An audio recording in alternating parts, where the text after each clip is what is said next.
Bienvenidos a El Amanecer Terrestre. En este podcast de entrevistas intentaremos entender toda la evolución del universo y el lugar de nuestra especie en él.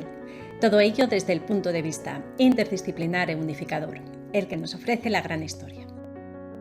Soy Olga García Moreno, profesora e investigadora del Departamento de Geología en la Universidad de Oviedo, y cada 2 semanas trataremos sobre distintos temas que nos ayudarán a entender esta evolución cósmica desde distintas disciplinas.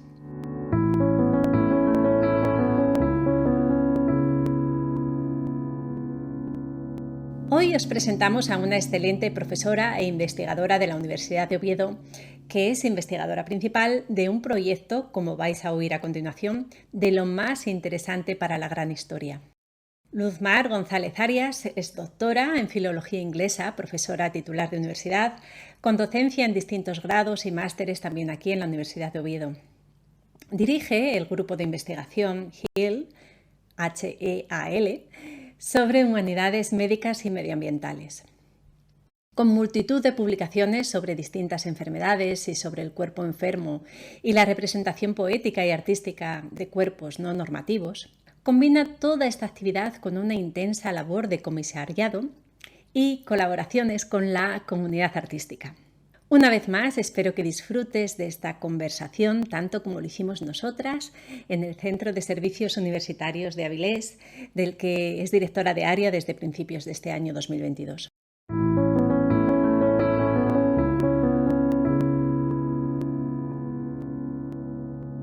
Muy bienvenida, Luzmar, a El Amanecer Terrestre. Es un placer contar de nuevo con una compañera de la Universidad de Oviedo, aquí en el Centro de Servicios Universitarios de Avilés, donde estamos cara a cara en esta conversación, que hacía mucho que no grababa una conversación así con una compañera en la misma mesa, tanta grabación online estos días. Y además para tratar temas que tienen tanta relación con nuestro propio proyecto de la gran historia. Y vamos a ver cómo son esos proyectos que tú tienes y cómo los relacionamos. Muy bienvenida, muchas gracias por atender a este podcast. Bueno, gracias a ti, Olga. Para mí es un gran placer estar aquí y, como bien dices, recuperando la presencialidad, que una conversación cara a cara siempre es mucho más interesante, ¿no? que a través de la tecnología. Desde luego que lo es. Tenemos que estar agradecidas que hayamos podido utilizar esa tecnología para seguir desarrollando nuestras actividades durante este tiempo, pero recuperar esta presencialidad es de agradecer, ¿no? Y está muy bien ser agradecidos. Sí. Bueno, me gustaría empezar, si te parece bien, con el término de humanidades médicas, que me imagino que va a salir bastante sobre esta conversación que vamos a tener, y que es un término que es bastante nuevo aquí en nuestro país, en España. Y que yo sepa, sois el único grupo de investigación sobre humanidades médicas y también medioambientales, ¿no? Para mí, este término y este concepto es un ejemplo claro de eso que tanto defendemos en este podcast, que es trabajar en la unión de las denominadas dos culturas, ¿no? ¿De qué se trata este emergente campo de investigación? Y cuéntanos un poco acerca de tu grupo. Sí, pues efectivamente, como bien dices, las humanidades médicas son un campo de investigación que sigue considerándose como emergente. Más que emergente, yo diría desconocido, ¿no? Un poco desconocido aquí en España, a pesar de que ya está bastante consolidado, sobre todo en universidades de ámbito anglófono, a ambos lados del Atlántico. No exclusivamente, pero sobre todo en las universidades anglófonas está ya bastante consolidado. El término en sí empezó a utilizarse en Estados Unidos en los años 60, pero digamos que en universidades británicas hasta los años 90 no empieza a tener calado, ¿no? Es decir, que el campo es relativamente nuevo, si lo vemos desde una perspectiva histórica, ¿no? Pero sí es un campo, como digo, que ya tiene mucha tradición en universidades británicas, y sobre todo porque hay mucha gente que empezamos a hacer investigación en humanidades médicas hace años sin saber que estábamos haciendo investigación en humanidades médicas, ¿no? Yo recuerdo que yo empecé a trabajar en poesía irlandesa contemporánea, sobre todo en la representación de cuerpos anoréxicos, ¿no? Entonces yo trabajaba sobre anorexia y bulimia, cómo se representaba culturalmente y literariamente en Irlanda, y utilizaba una perspectiva multidisciplinar porque utilizaba literatura científica sobre los trastornos alimenticios, pero los comparaba con todo el discurso social y todo el discurso cultural que había en Irlanda sobre la anorexia, sobre todo en los años 80 y en los años 90, ¿no?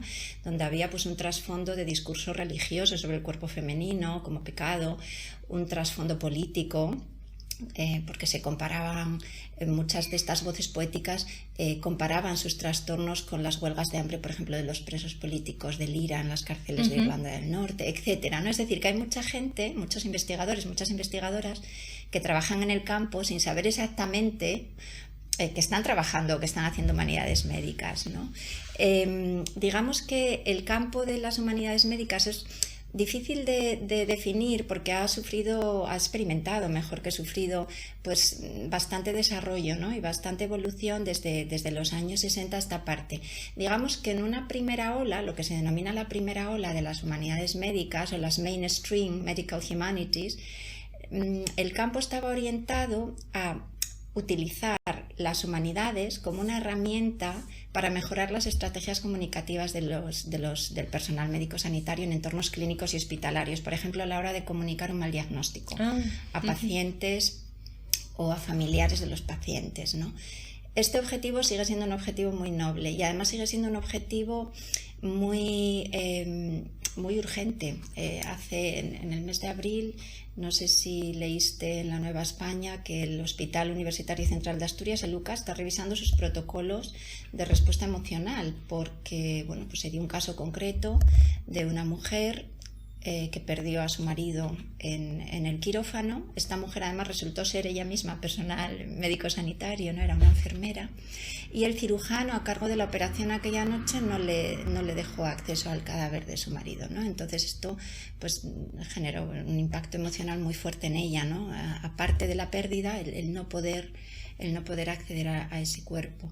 Y a raíz de todo esto se están revisando estos protocolos, ¿no? Es decir, que estamos hablando, y en el Servicio de Salud Pública del Principado de Asturias hay un grupo de humanización, un grupo de trabajo sobre humanización de la medicina, es decir, seguimos este objetivo de la humanización y de la respuesta emocional y de contribuir a que se hagan mejores doctores y mejores doctoras, ¿no? A través de las humanidades, sigue siendo un objetivo urgente y necesario. Es cierto que si este fuese el único objetivo de las humanidades médicas, estaríamos hablando de una cierta instrumentalización de las humanidades al servicio de la ciencia y ya está, aquí se quedarían, ¿no? Entonces esto dio paso a una segunda fase, que es un poco en la que nos encontramos, que son las humanidades médicas críticas, las Critical Medical Humanities. Básicamente lo que hacemos es estudiar la representación literaria, social, histórica, cultural de las enfermedades, tanto físicas como mentales y tanto humanas como no humanas. De esto podemos hablar un poquito más adelante, para aportar una visión complementaria, pero no necesariamente contradictoria, a veces sí, pero otras veces no, es simplemente una visión complementaria a la que aportan las ciencias biomédicas, que tienden necesariamente a considerar el cuerpo como materia, ¿no? Como un objeto de investigación científica, algo deshumanizado necesariamente, ¿no? Entonces, digamos que aportamos esa visión complementaria que también es necesaria para entender la enfermedad, para entender la experiencia de enfermar, la experiencia de estar enfermo o enferma, porque la dimensión de género también es muy importante a la hora de trabajar sobre la enfermedad. Y por lo tanto, intentar mejorar la comprensión social de enfermos, de enfermas, de cuidadores, de cuidadoras, ¿no? En el siglo XXI, pero también a través de la historia. O sea que, en definitiva, lo que hacemos desde las humanidades médicas es eso que tú has mencionado, es unir las dos culturas, que ya en los años 60 nos hablaba C.P. Snow de las dos culturas, ¿no? En The Two Cultures and the Scientific Revolution, en ese ensayo donde él decía que el conocimiento estaba fragmentado en dos mundos distintos, ¿no? El de las ciencias por un lado, el de las humanidades y las artes por otro, sin que se generase la suficiente conversación entre ellos. Entonces, digamos que desde las humanidades médicas intentamos generar esos puentes y esas conversaciones. Ahora mismo además vemos que es algo muy urgente, ¿no? Una de las cosas que nos ha enseñado la COVID-19 es que un virus nunca es solo un virus, ¿no?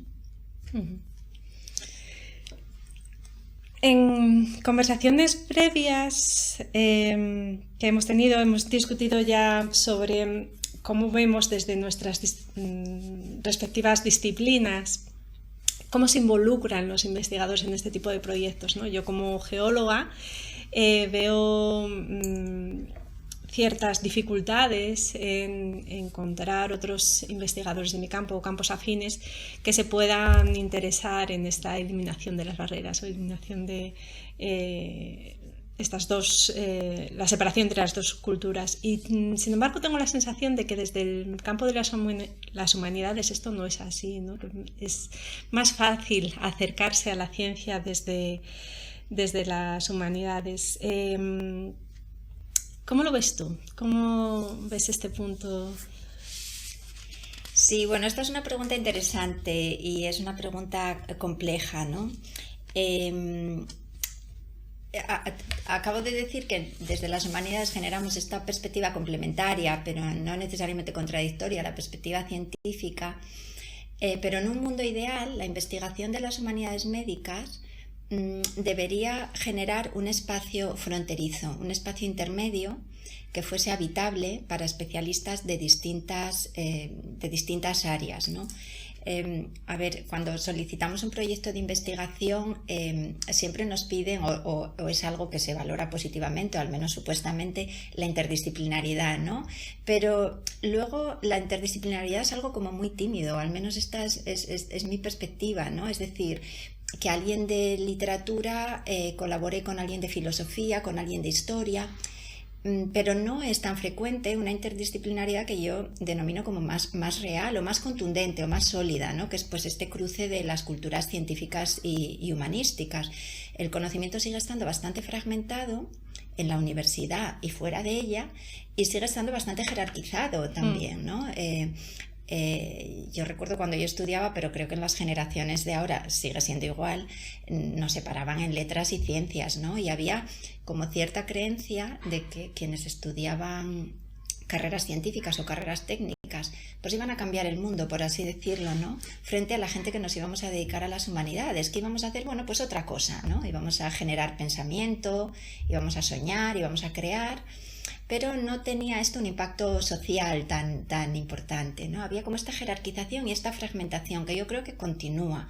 Entonces, en un mundo ideal, las humanidades médicas deberían generar colaboraciones en docencia y en investigación.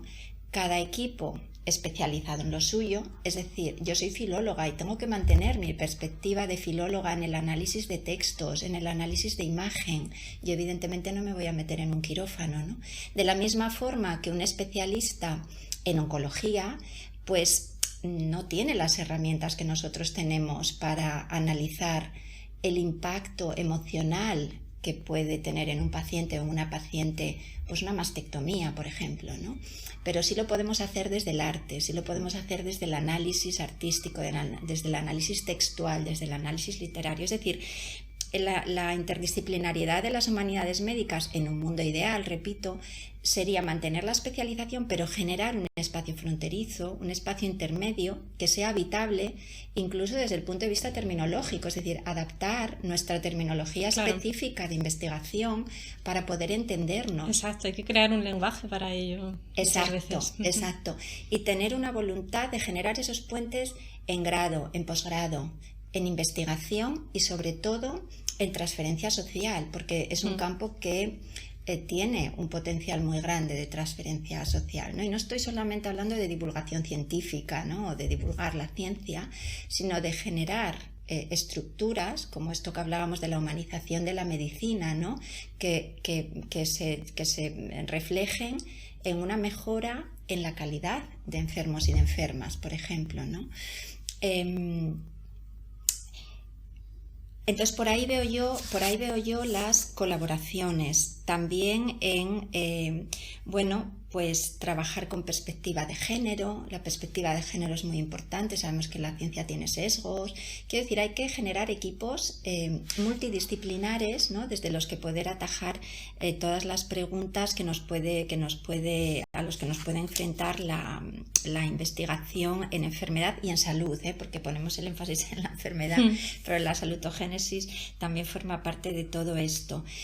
Nuestro grupo de investigación es efectivamente, como decías antes, en España es el único, al menos que nosotros sepamos, ¿no? que está dedicado a la investigación en humanidades médicas y medioambientales. Sí hay muchos grupos y centros de investigación especializados en estas áreas en universidades británicas y norteamericanas. Y aquí me resulta interesante también distinguir entre los centros europeos y los centros norteamericanos, porque en general, digo siempre en general, pero siempre hay excepciones, en las universidades y los centros de investigación europeos, como por ejemplo el Wellcome Trust de Londres, que tiene sobre todo perspectiva histórica, ¿no? Se centra mucho en historia de la medicina, o en el Center for Medical Humanities de la Universidad de Durham, que es probablemente uno de los más potentes que hay en Europa. Digamos que las iniciativas de humanidades médicas están adscritas a departamentos de humanidades, como el nuestro de aquí de Oviedo, de la Universidad de Oviedo, que estamos adscritos al Departamento de Filología Inglesa, Francesa y Alemana. Frente a los centros de investigación de humanidades médicas en Estados Unidos que están adscritos a departamentos de medicina. Por ejemplo, la Arts and Humanities Initiative de la Universidad de Harvard, que depende de la Harvard Medical School, o por ejemplo el Center for Biomedical and Medical Humanities de la Universidad de Chicago, que también depende de la Facultad de Medicina. Esto ya nos también indica un poco dónde va a estar el énfasis en la perspectiva, porque nos estamos moviendo o bien en una, digamos, instrumentalización o utilización de las humanidades como una herramienta para la medicina, o al revés, en una utilización o instrumentalización de la literatura médico-científica al servicio de los análisis más humanísticos, ¿no? Por eso digo que en un mundo ideal tendríamos que generar un espacio habitable intermedio, que yo lo resumo siempre con esa cita de Doris Lessing que me encanta. Tiene una cita que yo he aplicado mucho a mi vida, pero también a mi vida personal, pero también a mi vida profesional, que dice así, dice ella, a ver si la encuentro para no citarla mal, dice: he estado siempre en el borde, observando, deslizándome hacia la salida, detesto pertenecer, ¿no?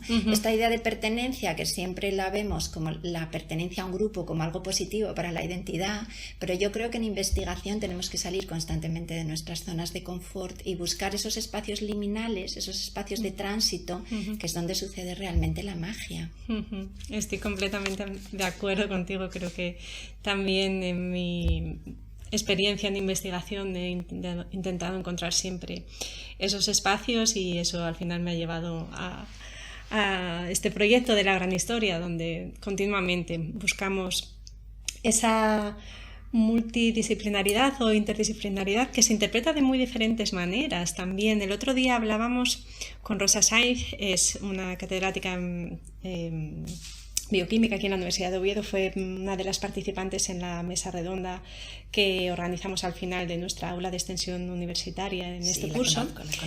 Conoces a Rosa, ¿verdad? Y ella nos hablaba de cómo en el desarrollo de esa conversación que tuvo con otras investigadoras en la mesa redonda se dio cuenta de cómo de diferente era ese término de multidisciplinaridad para ella y para lo que consideramos en gran historia, por ejemplo, ¿no? Ella decía que se consideraba parte de un equipo multidisciplinar cuando había un biólogo, un bioquímico, un químico, un físico. Lo que hablábamos antes de la filosofía, la historia, la filología. Exacto. Y bueno, como anécdota,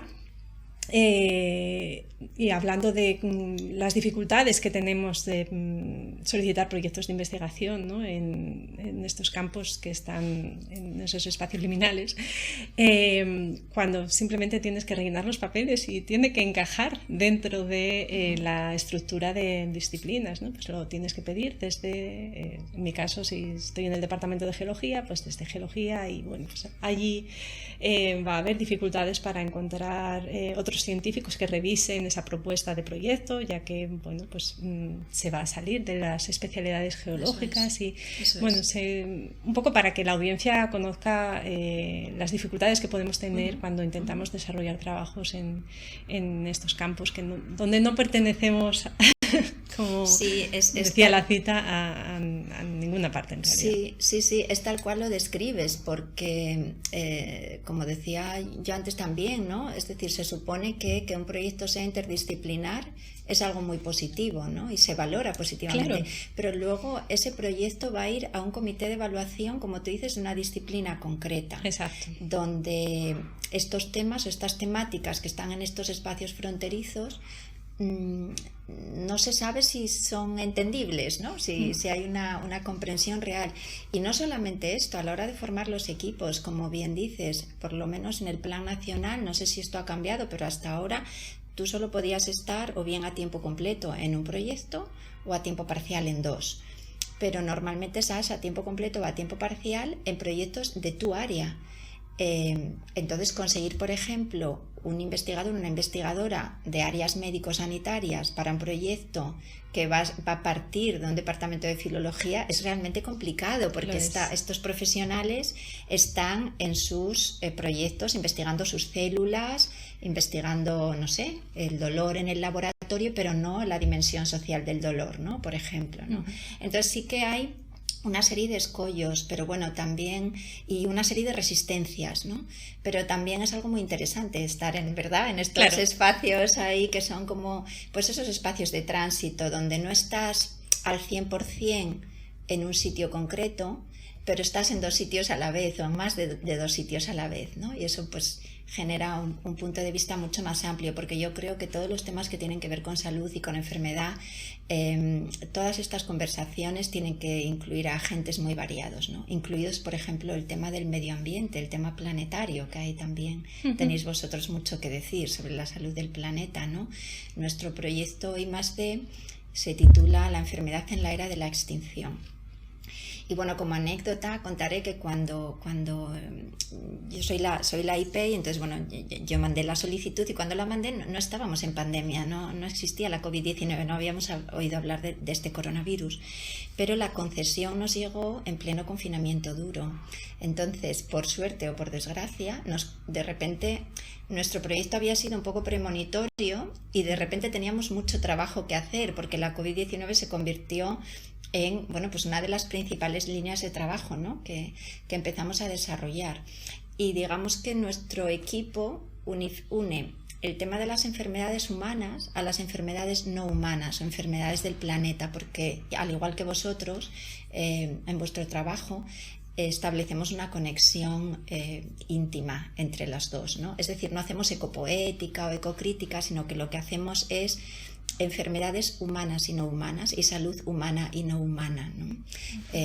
Porque hay además muchas patologías nuevas que están surgiendo como consecuencia del cambio climático y como consecuencia de la actividad negativa que el ser humano estamos infligiendo al planeta, ¿no? Como por ejemplo pues la solastalgia es una de esas enfermedades que son muy interesantes además.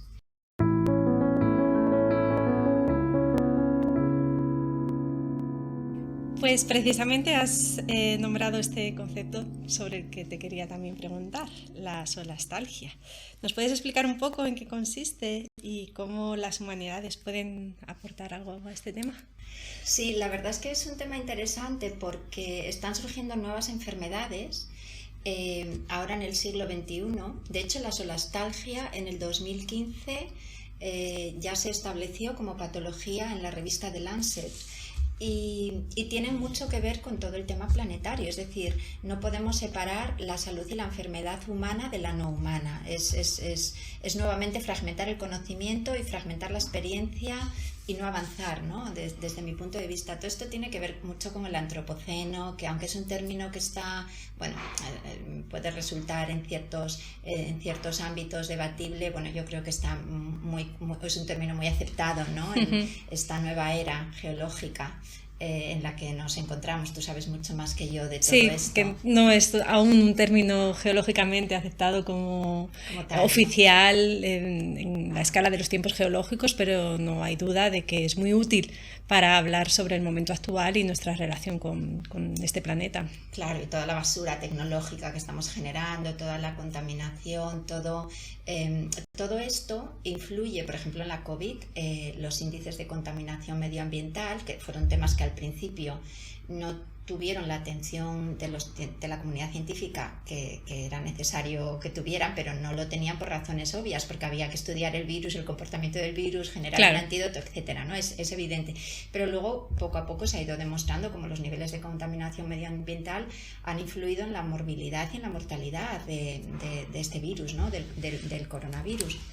Entonces, bueno, estamos generando toda esta basura en la naturaleza, estamos generando este impacto tan negativo, y luego está, bueno, pues todo el tema del cambio climático, que también yo creo que es ya aceptado, ¿no? por la inmensa mayoría de la sociedad.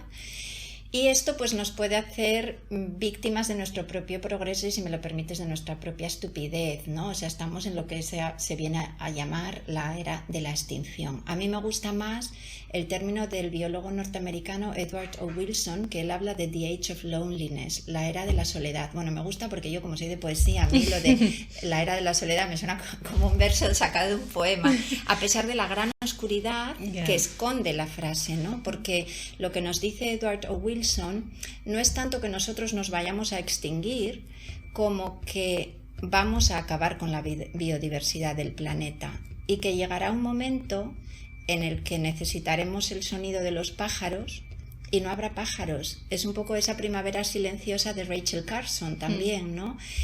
No habrá pájaros, y esto va a tener un impacto en la salud mental, en la salud física del ser humano. Es decir, todo está relacionado, ¿no?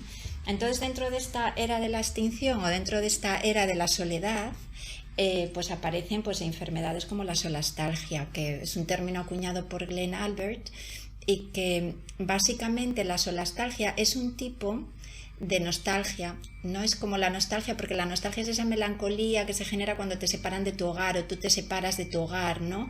La solastalgia es esa especie de melancolía o de estado depresivo, es un estado anímico negativo, que tiene que ver sobre todo con la pérdida o con la alteración significativa de los hábitats que han formado parte de tu vida, ¿no? Que forman parte de tu identidad, sobre todo debido al cambio climático y debido a la acción de los seres humanos, ¿no?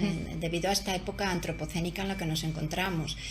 Pues de repente una playa, bueno, ahora lo hemos visto con el volcán de la Palma, estas playas que han desaparecido por un efecto natural, ¿no? Como es la erupción del volcán. Esto tiene un impacto emocional, es una pérdida de tu identidad, de tu infancia, etc. Muchas veces la solastalgia se relaciona con la pérdida de entornos naturales que asociamos a lo verde, a la salud, ¿no? A una playa, imágenes que tendemos a asociar con momentos de felicidad, ¿no? Pero no solamente. Por ejemplo, aquí en Avilés, en mi generación, yo crecí en Avilés, en el Avilés industrial, donde estaban Sidesa, la gran siderurgia, empresa siderúrgica que tanto contaminó. Yo crecí en un Avilés muy oscuro, muy contaminado.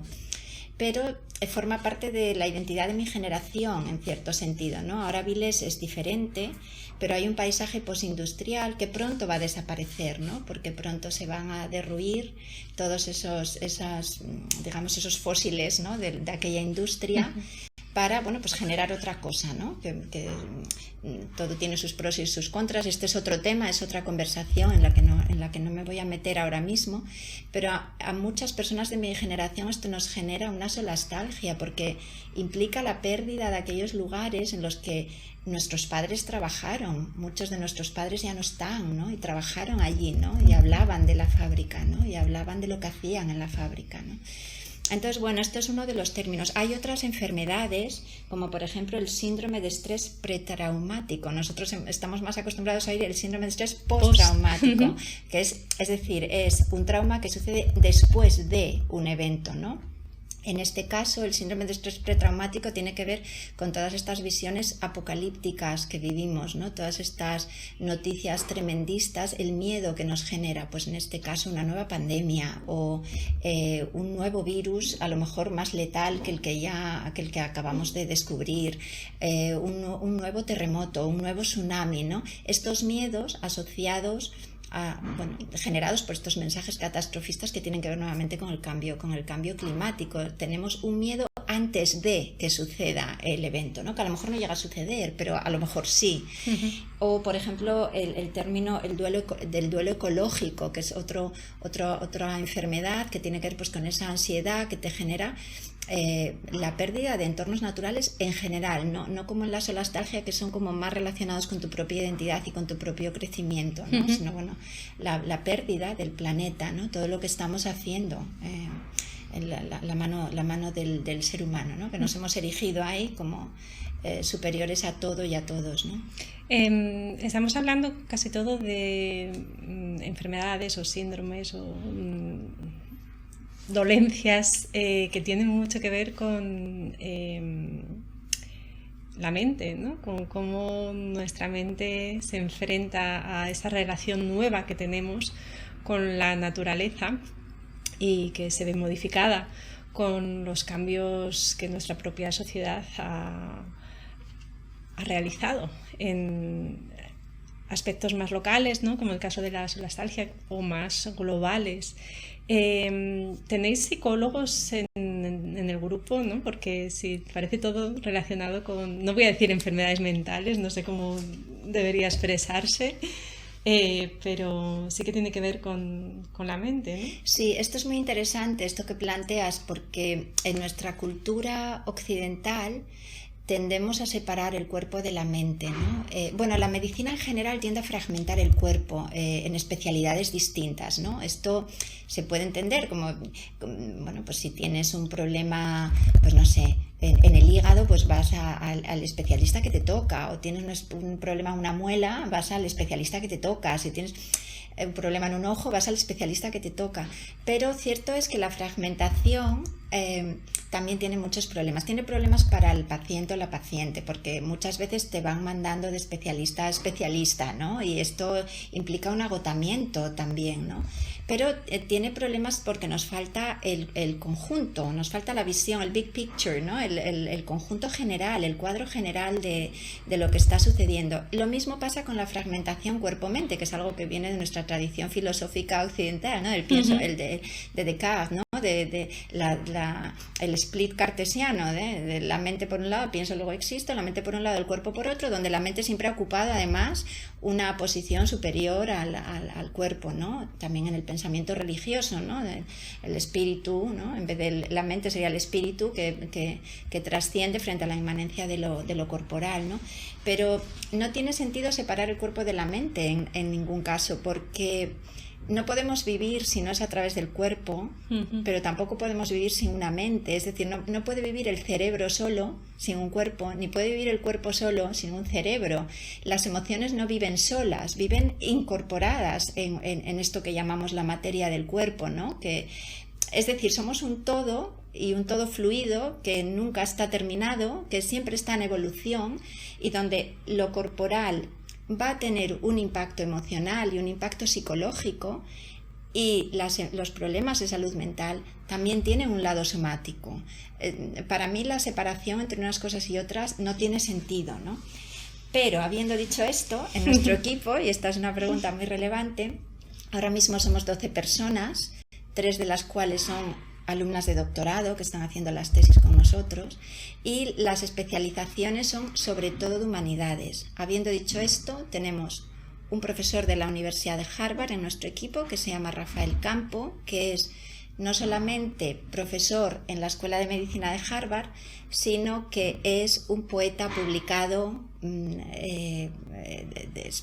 poeta que trabaja sobre temas médicos, y además es especialista en humanidades médicas. Está en esa iniciativa que mencionaba antes de Arte y Humanidades de la Universidad de Harvard. Con lo cual, bueno, cumple todas las funciones que son para nosotros ideales, ¿no? Especialista en medicina, especialista en humanidades médicas y además artista, un artista como digo, publicado, o sea, reconocido, ¿no? Y premiado además. También tenemos un especialista en humanidades medioambientales, sobre todo en humanidades azules, que trabaja en enfermedades oceánicas, Clifton Evers, de la Universidad de Newcastle. Y luego los que somos de aquí, de la Universidad de Oviedo, que somos el grueso del grupo de investigación, somos especialistas en filologías, en historia, en traducción, en humanidades médicas, porque trabajamos en humanidades médicas, en género, que siempre lo aplicamos como una categoría transversal de análisis, y tenemos también una enfermera del SESPA, una enfermera titular del SESPA, especialista en salud mental. Nuestra idea es ir ampliando el equipo para que haya más conversaciones. Nos encontramos aquí con la rigidez del sistema, como hablábamos antes, es decir, si tú estás en un grupo de investigación de psiquiatría, no puedes estar en un grupo de investigación de humanidades médicas, sí como colaboración externa. Pero ahí estamos intentando trazar puentes, generar puentes para que la conversación sea amplia, ¿no? Mira, hablando de puentes, es un ejemplo que me gusta mucho, el del puente, porque recuerdo en una exposición que me llamaron para inaugurar, y también estaba un ingeniero allí, ¿no? Que también tenía que hablar, ¿no? Y entonces el ingeniero me decía, ay, me gusta mucho la visión que tenéis la gente de humanidades del arte, ¿no? Porque os escuchamos y parece que queremos volar, ¿no? Decía él, ¿no? Y dice, en cambio nosotros tenemos esta visión tan prosaica de la vida. Digo, pero es que no es exactamente así. Un ingeniero, cuando ve un puente o cuando piensa en un puente, piensa en los materiales, en cómo tienen que ser de fuertes, en la estructura, en la distancia entre los dos puntos que va a unir el puente, etcétera.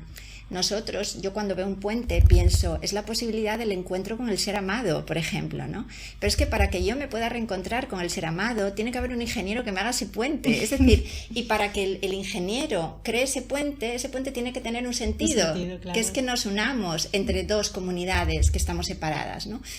Entonces, esto es un poco, me estoy enrollando un poco y se me está yendo un poco la vena por lo poético. En absoluto. Pero creo que tenemos que generar esas estructuras y tenemos que hacer que sucedan, ¿no? En vez de dejarlas, pues eso, en una casilla que ticamos en una solicitud de un proyecto, por ejemplo. Sí, somos interdisciplinares. Nuestro grupo entonces es interdisciplinar, pero queremos que sea todavía más, ¿no? Y aquello que organizamos unas jornadas cada año.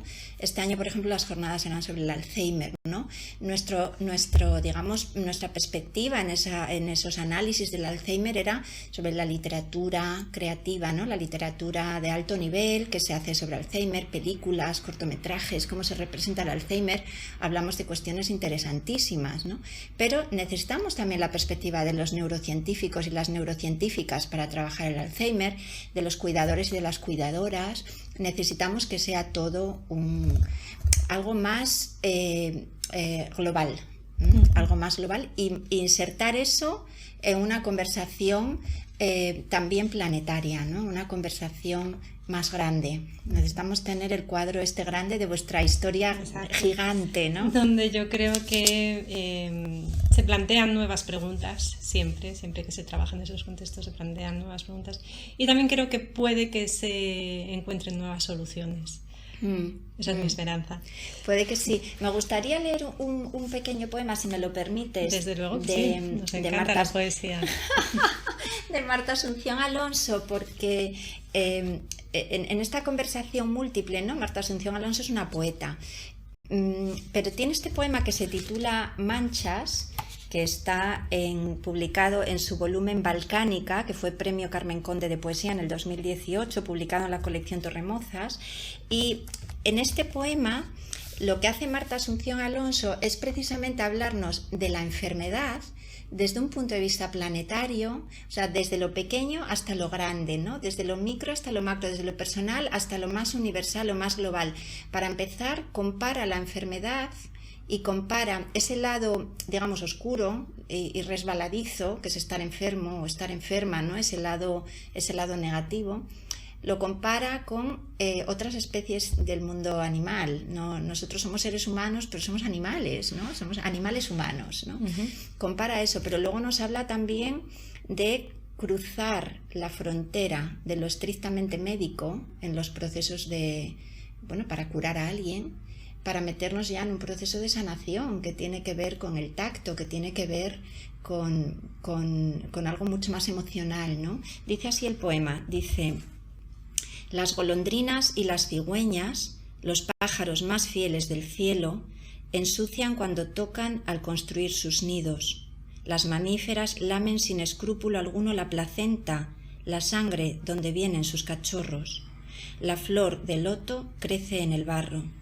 Hay mujeres enfermas y hay hombres que las aman, les sostienen la sombra en el aseo. Nada sabe del otro quien siempre lleva guantes. Para aprender de amor hay que abrazar la mancha. Entonces a mí siempre me pone los pelos de punta nada sabe del otro quien siempre lleva guantes, ¿no? Tenemos que abrazar la mancha, ¿no? Y esto lo hacemos mucho mejor en comunidad, ¿no? Que en solitario, ¿no?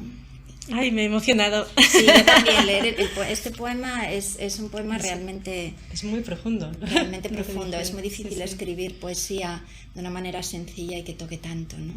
Realmente. Bueno, me alegro de que te haya emocionado. Es que algo se mueve, ¿no? Con estas cosas, ¿no? Esto también es interesante porque, claro... yo admiro muchísimo a los científicos y las científicas. Los admiro profundamente, ¿no? Pero también creo que leer el poema adecuado en el momento adecuado, no te puede salvar la vida como te lo salva una quimioterapia, evidentemente, ¿no? O una operación a corazón abierto, pero sí te puede salvar el día y sí te puede salvar la vida en un momento determinado, ¿no? Dependiendo de la conexión que tengas con ese texto en ese momento, ¿no? Pues yo creo que todo forma parte de un todo, ¿no? Todo forma parte de un todo. Yo creo que todos hemos tenido experiencias muy buenas en entornos clínicos sobre enfermedades propias o de la gente que amamos. Todos hemos tenido la sensación de agradecimiento por la gente que ha estado ahí, que nos ha cuidado o que ha cuidado a la gente que queremos. Pero yo creo que también todos y todas hemos tenido experiencias muy negativas de pues eso, lo que hablábamos al principio de esta conversación, ¿no? De un mal diagnóstico que te dan en una sala que es la equivocada, donde no hay un mobiliario, donde poder desmayarte para recibir esa noticia, donde no hay una dedicación de tiempo suficiente, que esto lo podemos entender, el sistema está tensionado, pero a lo mejor la comunicación de una noticia que es grave requiere un poquito más de tiempo, requiere que las preguntas sean bienvenidas y requiere un lenguaje no técnico, no especializado, que podamos comprender, porque en la comunicación, para que la comunicación funcione, por un lado, tú me tienes que transmitir la noticia en un lenguaje que yo pueda entender y yo tengo que tener cierta predisposición también para recibir esta noticia, ¿no? Si no, las palabras caen al suelo.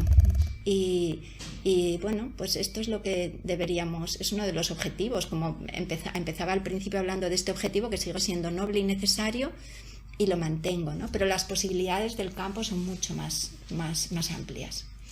Pues, ¿qué te parece si seguimos con la poesía, ¿no? Y tu especialidad en poesía irlandesa? Creo que has estudiado en este trabajo que hicisteis tras COVID que nos mencionabas anteriormente. ¿Cómo de globales son esos temas, ¿no? Que, aunque tú pusiste el foco quizá en esa literatura de este país también que nos une, Irlanda, y al que las dos amamos, y cómo el propio virus y la inspiración poética para aliviar ese sufrimiento se vuelve algo transnacional, ¿no? ¿Quieres comentar, no sé, para terminar un poquito sobre esto? Sí, esto también es muy interesante, Olga, cómo el virus... Claro, tuvo y tiene pues una dimensión bastante global, ¿no? Esta pandemia ha sido bastante global. Es verdad que no es un virus tan democrático como parece, es decir, nos ha afectado a gran parte del planeta y precisamente por eso yo creo que hubo un antídoto con tanta rapidez, porque nos afectaba prácticamente el planeta entero. Pero no era tan democrático como podía parecer, ¿no? O no lo es. Es decir, hay una especificidad cultural, hay una especificidad social. No es lo mismo vivir bien culturalmente, porque es así como se hace en esa cultura concreto, o bien por razones económicas y sociales, que varias generaciones compartan un piso pequeño, a que, bueno, pues no tengas que compartir espacio con tanta gente y por lo tanto el virus se transmite menos, o lo que hablábamos antes de la contaminación medioambiental, etcétera. Es decir, hay muchísimos factores a tener en cuenta que tienen que ver con lo cultural y con lo social, ¿no? Pero en general es verdad que había un discurso transnacional que hacía que desde la literatura yo me planteé muchas veces qué sentido tiene hablar nuevamente de fragmentos, ¿no? La literatura irlandesa por oposición a la literatura inglesa o por oposición a la literatura española, porque había algo que tenía que ver sobre todo con el archivo emocional, ¿no? Con el miedo, con la incertidumbre, con pues todas esas emociones que nos generó al principio, esa confusión en la que estábamos, que no sabíamos muy bien qué es lo que pasaba, ni a dónde íbamos, ¿no? Ni qué consecuencias exactamente iba a tener todo aquello. Esto sí era bastante transnacional, ¿no? Pero todo esto se cruzaba con la especificidad cultural de cada zona, ¿no? Por ejemplo, en Irlanda hubo varias iniciativas, como las hubo en muchos países, ¿no? Varias iniciativas para generar online la publicación de poesía sobre lo que estaba sucediendo, ¿no? La poesía, por cierto, es el primer género que sale a la palestra cuando hay un cataclismo de estas dimensiones por razones de economía lingüística. Escribir un poema en general es mucho más rápido que escribir una novela, ¿no? Entonces, hubo mucha poesía online. Y había esta visión transnacional, pero también había discursos sobre lo que estaba sucediendo, ¿no? Por ejemplo, en Irlanda en concreto, la poeta Cilia de Freyne, que está a puntito ya de sacar su trabajo, el trabajo escrito durante el confinamiento, nos hablaba de esa frontera del border, que en un contexto irlandés, border no es frontera en general, sino la frontera que separa la República de Irlanda del Norte. Nos decía cómo el virus había hecho más que el Good Friday Agreement, aquel acuerdo, ¿no?, de paz del Viernes Santo, por la gente de la isla, porque los había igualado, ¿no? A pesar de que los había igualado, a pesar de que los políticos de ambos lados de la frontera, de ambos lados de la división de la isla, tomaran medidas relativamente diferentes, ¿no?, sobre el tema, ¿no? Entonces, digamos que se combinan las dos cosas, lo transnacional con la especificidad cultural, la especificidad social. En general, lo que yo estoy detectando es que la poesía, sobre todo de autoría femenina, tiene una conciencia más planetaria. Hay más imaginería, más imágenes asociadas al mundo natural que la poesía escrita por los contemporáneos varones, ¿no? En general no se abusa de la metáfora bélica para hablar de la COVID-19, que es una crisis sanitaria, no una guerra. Y se tiende más a utilizar imágenes del mundo natural, ¿no? Los pájaros, los océanos, etcétera, o el fuego que se extiende, ¿no? Metáforas distintas a esa metáfora bélica confrontacional a la que estamos además socialmente muy, muy acostumbrados para hablar de la enfermedad, ¿no? Tendemos a hablar de la enfermedad como una guerra, una batalla. Sí. Esto sucede con el cáncer. Y está sucediendo con la COVID-19. Hay un abuso de la metáfora bélica, ¿no? La metáfora bélica puede tener un lado positivo, ¿no?, de empoderamiento frente a la adversidad, que es una enfermedad, y sobre todo una enfermedad colectiva, ¿no? Puede generar, ¿no?, esta sensación de poder frente al virus, pero es una confusión terminológica importante. Una crisis sanitaria no es una guerra, ahora lo estamos viendo con lo que está sucediendo en Ucrania, ¿no? Lamentablemente podemos... Claro, una persona que está en un hospital en Ucrania no es lo mismo, no está pasando por el mismo proceso que una persona que esté ingresada en una UCI por la COVID-19, ¿no? Son situaciones diferentes y ha habido iniciativas interesantes para contrarrestar estas metáforas bélicas, como por ejemplo Reframe COVID, una iniciativa para buscar alternativas, metáforas diferentes. Qué interesante. Luzmar, estoy encantadísima aquí hablando contigo y creo que nos pasaríamos horas con todo el material además que nos has preparado. Pero me temo que tenemos que ir ya echando el cierre. Claro. Y como siempre me gustaría hacer la última pregunta acerca de la imagen del amanecer terrestre. No sé si has podido reflexionar sobre ello. Sí, he pensado, es una imagen que a mí me gusta mucho Lo primero que me sugiere a mí la imagen del amanecer terrestre, bueno, a mí, yo que vivo lingüísticamente en espacios fronterizos también, ¿no? A veces me vienen palabras en inglés en vez de en español, es overwhelming, ¿no? Es sobrecogedora esa imagen, ¿no? A mí me sugiere, por un lado, el planeta agua en vez del planeta tierra. Tendemos a hablar del planeta tierra, pero a mí ese azul la imagen de la tierra desde arriba siempre me sugiere el planeta agua. Y lo que implica para la salud además, ¿no? El agua, ¿no? Y el acceso al agua, ¿no? Entonces, bueno, aquí me trae a la mente un poema muy pequeñito, no voy a robaros mucho tiempo, de Mary Oliver, autora norteamericana, premio Pulitzer, cuya poesía se caracteriza por sencillez, que no simplicidad. Es muy difícil escribir poemas sencillos que realmente toquen la fibra, y poemas muchas veces muy cortos como este pequeño, ¿no? Que se titula I Go Down to the Shore, como bajo a la orilla, ¿no? Y dice la voz poética, dice I go down to the shore in the morning, bajo a la orilla del mar en la mañana, and depending on the hour, the waves are rolling in or rolling out, ¿no? Y dependiendo de la hora, pues la marea está subiendo, está bajando. And I say, oh, I'm miserable. Y digo, soy infeliz, ¿no? Estoy triste, ¿no? What should I do, ¿no? ¿Qué debo hacer? ¿Qué debería hacer para contrarrestar esta tristeza? Que esto es algo que hacemos mucho los seres humanos, utilizar la naturaleza como si fuese algo a nuestro servicio, ¿no? Y esto es lo que le responde el mar. And the sea says in its lovely voice, y dice el mar en su voz hermosa, excuse me, I have work to do. Dice, perdóname, pero tengo trabajo que hacer. Esto es exactamente lo que me sugieren, ¿no? Que somos tan pequeñitos, ¿no? Nos hemos erigido, hemos subido a la cumbre de la montaña, pero somos seres pequeños, minúsculos, insignificantes, con un ego como especie absolutamente desmesurado, ¿no? Y el mar nos dice, agradezco la relación dialógica que queréis establecer conmigo, pero ahora mismo no os puedo ayudar, porque tengo cosas que hacer. Y eso es lo que me sugiere el amanecer terrestre. Sin palabras. Luzmar, muchísimas gracias. Ahora a ver cómo termino yo con el lagrimón que me has dejado. Gracias a ti por la paciencia de escuchar todo esto, además, y por esas preguntas tan interesantes y por el privilegio, ¿no?, de poder formar parte de vuestro proyecto. Bueno, muchas gracias. Estoy segura de que esta no va a ser la última colaboración y encantada. Muchísimas gracias.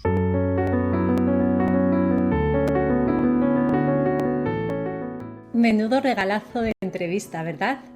Una vez más nos hubiésemos pasado horas y horas sacando temas.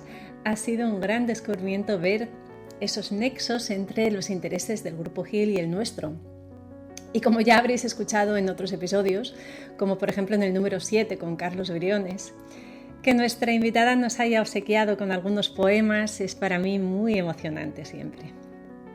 Me entusiasma que en la Universidad de Oviedo existan grupos y proyectos como los que dirige Luzmar, y espero que gracias a la publicación de esta entrevista podamos ayudar en la difusión de este interesante campo de las humanidades sanitarias, como yo prefiero llamarlas, para ampliarlas más allá del ámbito médico.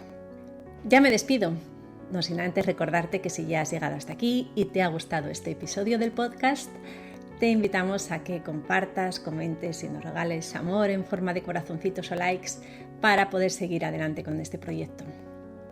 Nos encontramos de nuevo en el siguiente episodio y ya sabes, ahora que has visto el amanecer terrestre, por favor, no te vuelvas a dormir.